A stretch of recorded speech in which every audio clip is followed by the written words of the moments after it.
This concept quickly. If anyone in this room is looking for an instructor, a drill instructor, a sergeant or lieutenant to get you through this academy, get up and get out now. It's not going to happen.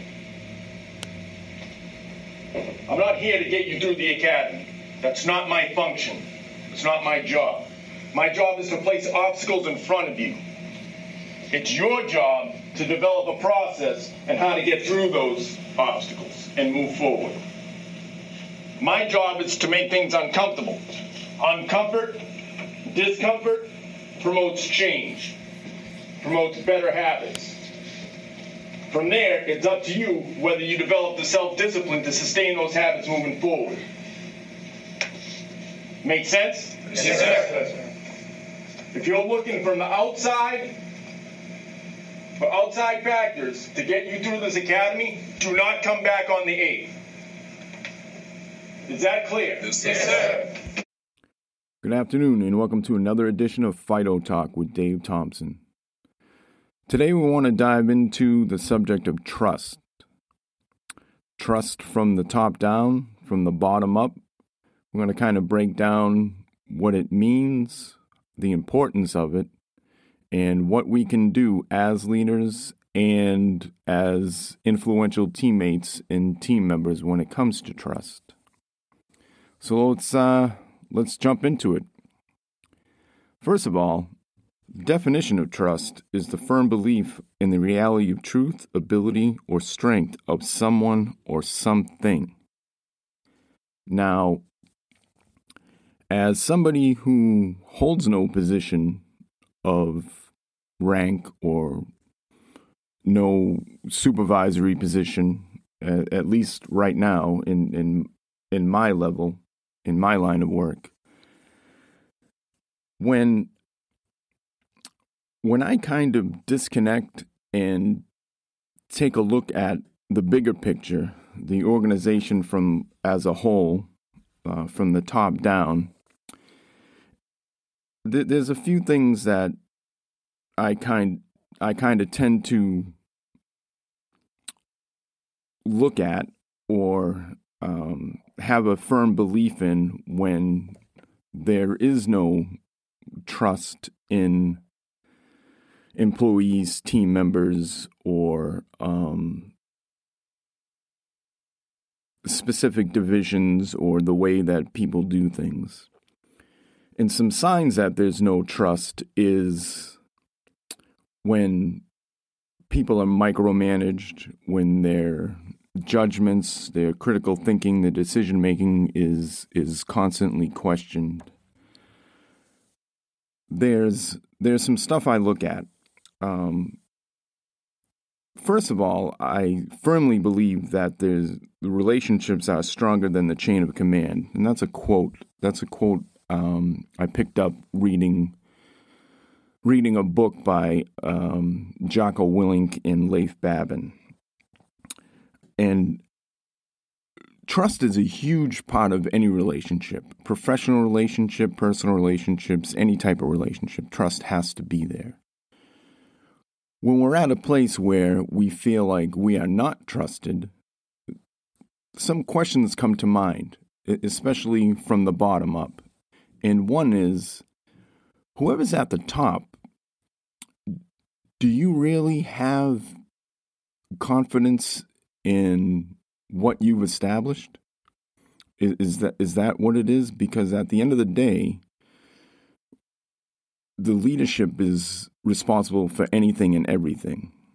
So if the trust isn't there, are you confident in the structure that you've established? Are you confident in the standards that you've established?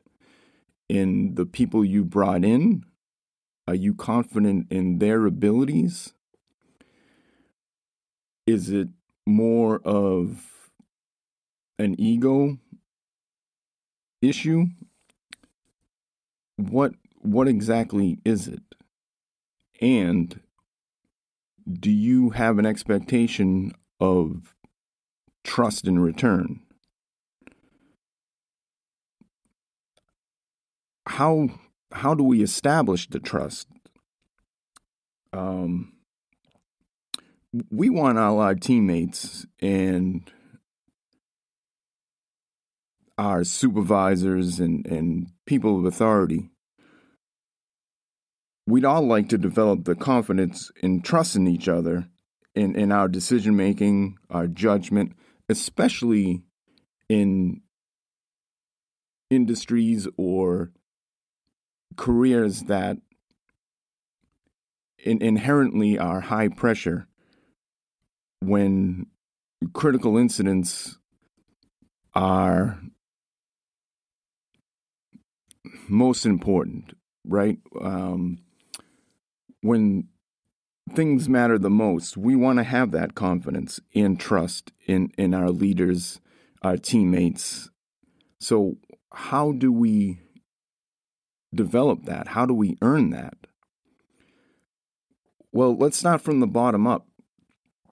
We earn that by meeting the standards, right? We earn it quicker by crushing the standards.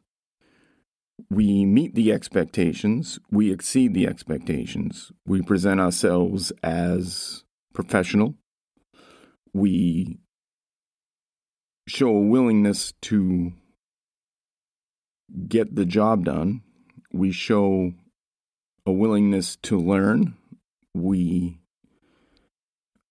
do everything we can to play the big picture game. We try to understand and satisfy the why as far as what we're doing, why we're doing it.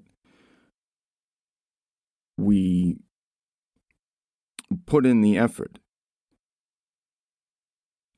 All that will be absorbed and shown by actions.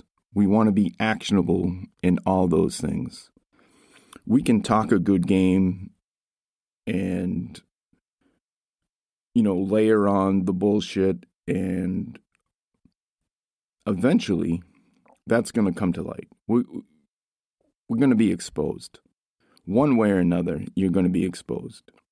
To mitigate that, be actionable. One of the biggest things that I have seen is the inability, or unwillingness, I should say, total unwillingness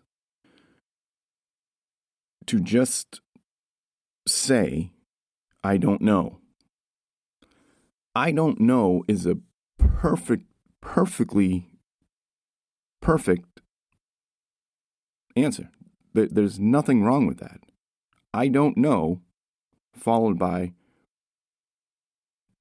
but I will do everything I can to find the answer or to figure it out.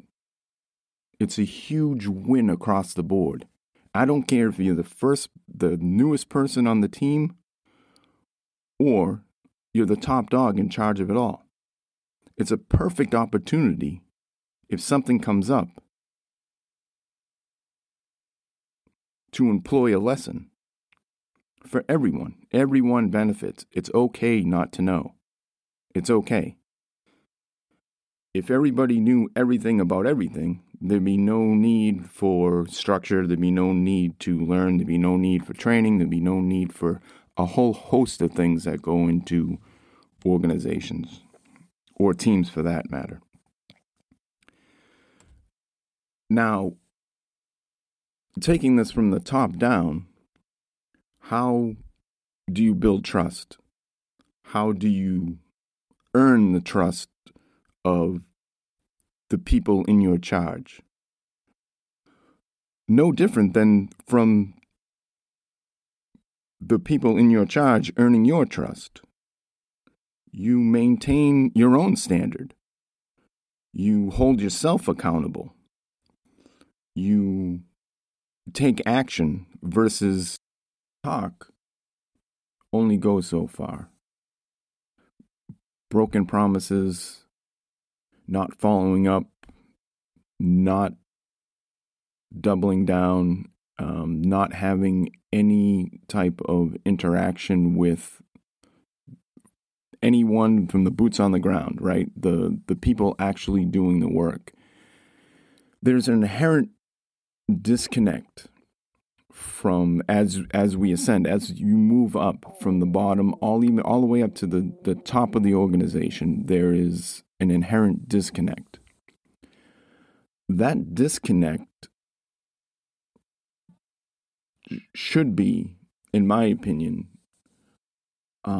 be mitigated as much as possible. And that involves developing those relationships. It involves speaking to the boots on the ground, getting feedback, doing some after-action reviews or hot washes or debriefs, whatever term you want to use for them, gaining some feedback from the people who actually do the work, to be in charge and not have a good grasp, good points of view of what is happening on a day-to-day and how people are dealing with whatever issues may arise. Without having that knowledge, you will never, and acting on that, right? And acting on the knowledge, putting different fixes in place, tweaking plans and procedures to mitigate some of these problems and to be more efficient and effective in whatever objectives need to get done. Those tasks are being done by the people in your charge, and you are trusting them to get it done. If they don't have trust in the structure and the procedures in the way that you want it done, the chances of them being engaged in developing that professional relationship with you to meet those objectives is slim. The chances of them actually putting in a quality effort into fulfilling those objectives, and in turn, those objectives fulfilling that mission statement, are slim. And now we're in that cycle of the blame game. Get it done because I said so. We're going to come down with whatever remedial action is necessary, so forth and so on. Then something comes up again, and then you have another incident or another situation where things aren't getting done or they're not getting done properly, and there's no trust from either side. We're just developing this whole hamster wheel of bullshit. That in turn is creating an atmosphere of discontent, of this sucks. No one's got any trust in my decision making. No one has any trust in how I do things. There's no mentorship. There's no corrective action. There's no one guiding and helping me do what exactly they want me to do. I don't trust that they have my back. And it's a perpetual shitstorm across the board.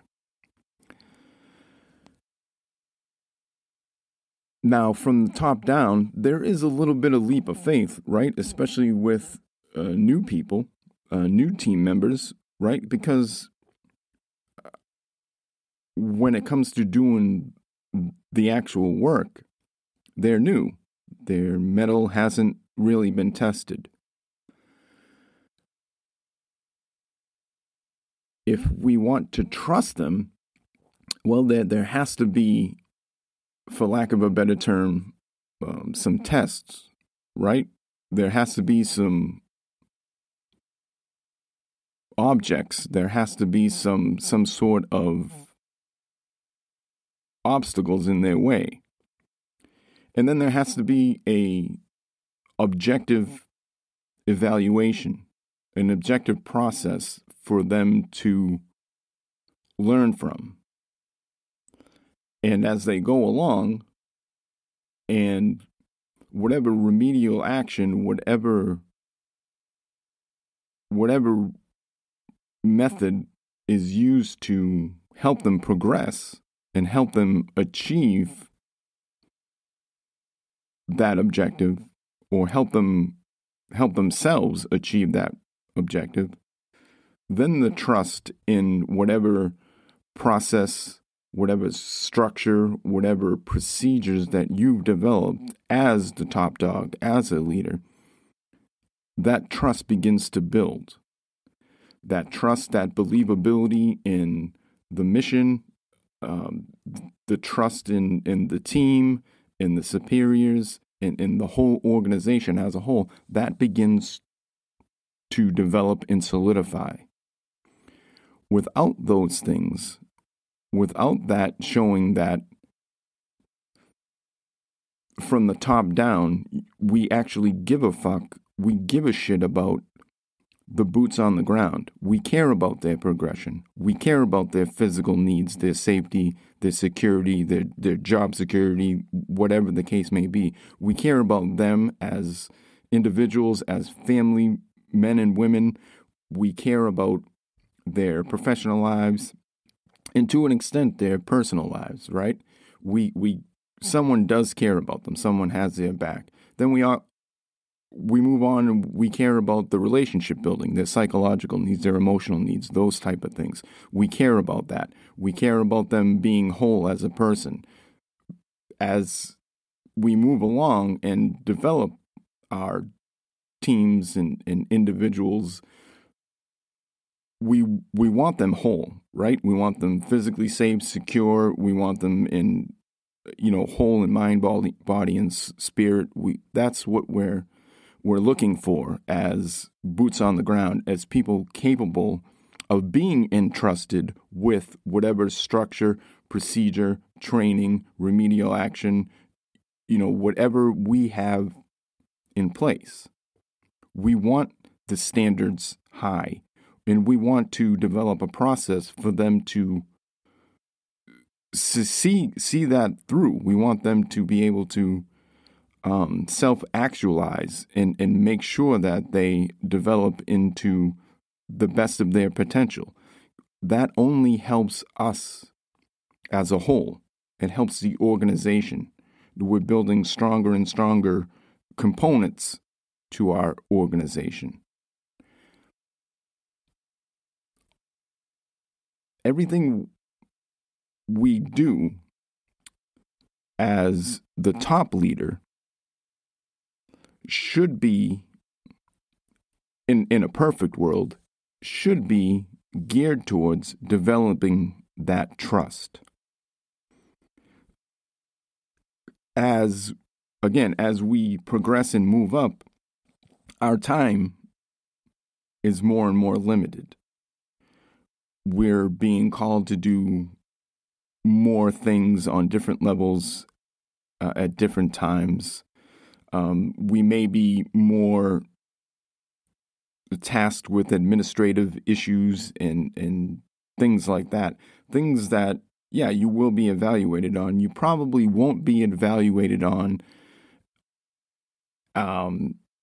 in as far as team and individual development. That's really not a checkbox I've seen in most places, right? There's no matrix or pie chart that says you're great and you've developed 70% of the individuals on your team to this standard. That really doesn't exist, but it's no less important. But it requires time, right? It requires time. And that brings me to my last point here.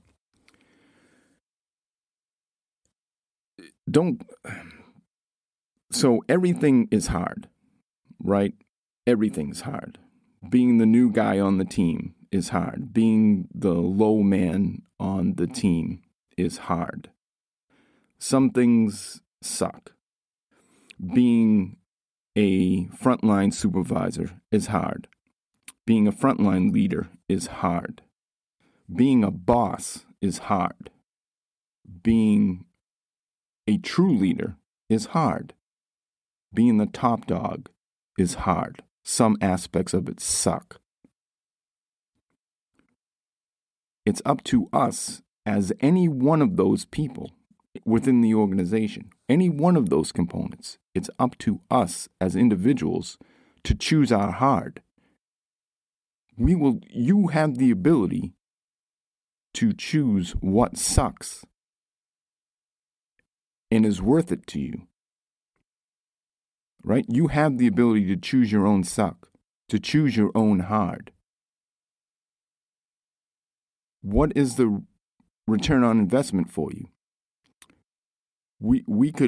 It's not easy being a shit employee, right? It's not easy listening to the nagging, the people, listening to the rumors, listening to, people trying to correct you. It can't be easy rolling through life like that. That's got to be taxing and tiring. Well, it's on the other hand, it's not easy being the good employee or the good teammate or the influential teammate. It's not easy. It's not easy presenting a professional appearance. It's not easy developing professional relationships. It's not easy admitting or especially in any type of alpha-dominated A-type personality environment, it's not terribly easy saying, hey, I don't know. It's not easy trying to develop trust. It's not easy trying to see the good in shit situations. But what's the payout? What is the return on investment for you? It's all up to us at the end of the day, right? It's all up to us. For me, the big three that we use here at Bare Bones, it simplifies it. And this, in my opinion, and this is just one man's opinion, it's a way, not the way.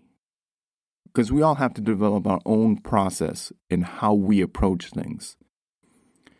This podcast, what I do, what I present, what I try to put out there is just a perspective to help people in your own process to get through whatever it is that you're looking to get through. And through my experience, good and bad, these are the things that are sustainable, and they're pretty simplistic. So the first one is check your ego, be open-minded. And again, it works from the bottom to the top and the top to the bottom. Be open-minded, be empathetic, trying to understand the other person's position. And I don't care if it's from the very top, the owner, the boss, the person who makes the final call, all the way down to your frontline leader, the next person who's in charge above you. Try to understand their perspective, where they're coming from, the parameters that they're working under, and why they make the decisions they make. Okay? Good, bad, or indifferent, because you can learn across the board from all of it. Then maintain your integrity over everything. Integrity is going to be your most sustainable asset. Integrity. Be who you pretend to be. Take a good hard look in the mirror, and again, it's hard. It sucks. Take a look at yourself. The constant self-assessment. See what you're about. If you say you're going to do something, do it. Understand that actions, being actionable, speaks volumes over the constant running your mouth, right? And again, it's hard. It's absolutely super hard. But the return on that investment is invaluable. And then again, the human element, the third of our big three, the human element. We're all human beings. We're prone to mistakes. We're prone to wanting to be better. There's a human element across the board. And it's not simple. It's complex. Being a human being is a pretty complex undertaking, right? It's just what we are. Without some empathy, some understanding, maybe a simplistic, logical approach to people, especially people who use emotion as their go-to reaction to things. Some empathy, some humility, some understanding goes a long way. We're all human beings, and we do the very best we can with what we have. So that'll just about wrap it up for today. I just want to take a minute and double down on my appreciation for everyone's support, for you guys listening to the podcast, for those who have subscribed and checked out the YouTube channel. I appreciate the views, the looks, the subscribers, the feedback on IG and Facebook. I appreciate that. If you got a chance, check out some of the videos on YouTube. The link is in the Instagram bio. And stay tuned for more content. We'll be filming and editing and getting stuff out there on a more consistent basis for sure. Again, I appreciate your time. To everyone out there, please keep kicking those fucking doors in. And as always, fuck it. Drive on. Thanks for listening. I want to thank everyone for listening to this week's episode of Fido Talk with Dave Thompson. If you would, please subscribe and review. It helps a lot. Share the word with your friends and family. Have them check it out and provide some feedback. We'd love to hear it. Check us out at barebonesleadership.com for the latest blog and different perspectives on everything leadership. Follow us on the gram and on our newly updated Facebook page. Share your comments, your thoughts, your views. Any and all feedback is always welcome. And don't forget, keep kicking those fucking doors in, and as always, Fido. I appreciate you guys listening. Take care, and see you next time.